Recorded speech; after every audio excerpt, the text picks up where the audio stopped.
بسم اللہ الرحمن الرحیم۔ السلام علیکم دوستو۔ آج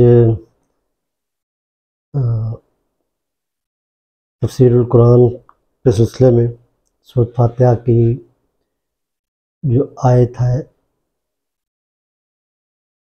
الحمدللہ رب العالمین الرحمن الرحیم مالک یوم الدین۔ پہلے ہم الحمدللہ رب العالمین کا ہم بتا چکے ہیں کہ ہم اس طرح اس کو سمجھے تھے، اور الرحمن الرحیم جو ہے ہم اللہ تعالیٰ کے دو بابرکت نام ہیں جس کو ہم بسم اللہ الرحمن الرحیم میں ان دونوں ناموں کے حوالے سے گفتگو کر چکے ہیں۔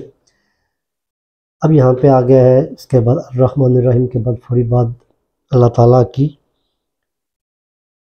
ملکیت، مالک یوم الدین، مالک یوم جزا کا۔ رحمان الرحیم جو ہے وہ یوم جزا جو ہے، دین کا جو لفظ ہے وہ عربی میں جزا کے لیے بولا جاتا ہے۔ جزا کیسی بھی ہو، اچھائی کا بدلہ ہو یا برائی کا بدلہ ہو، دونوں کے لیے یہ دین کا لفظ، ان کے دونوں کے بدلے کے لیے دین کا لفظ بولا جاتا ہے۔ مالک یوم دین، مالک ہے بدلے کے دن کا۔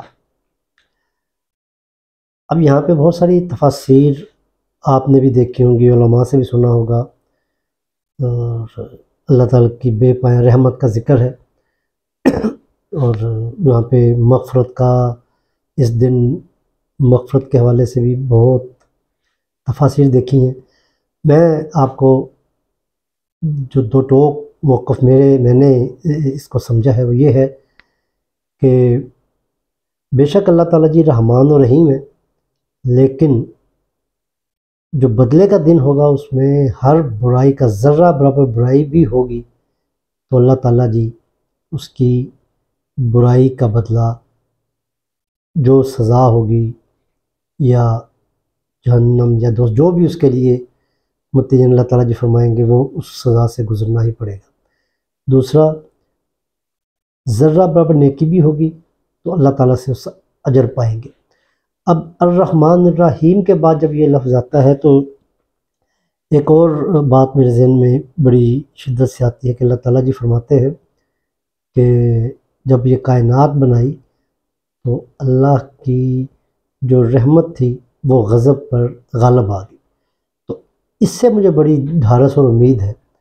اب یہ ہوگا، مجھے یہ لگتا ہے، جو میں نے سمجھا ہے وہ یہ سمجھا ہے کہ اللہ تعالیٰ جی اگر ہم کوئی غلطی یا گناہ کوئی ایسا کرتے ہیں تو اس کی جو بھی سزا ہوگی وہ اللہ کی رحمت کی وجہ سے کم سزا جو ہے وہ اللہ کے بندوں کو ملے گی، اور نیکی چھوٹی سی بھی ہوگی، اچھائی جو چھوٹی بھی ہوگی تو اللہ تعالیٰ جی کیونکہ رحمان و رحیم کے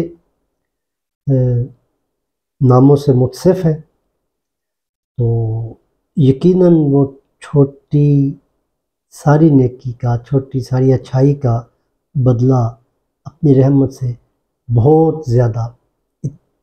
زیادہ اس کو اس کا اجر دیں گے۔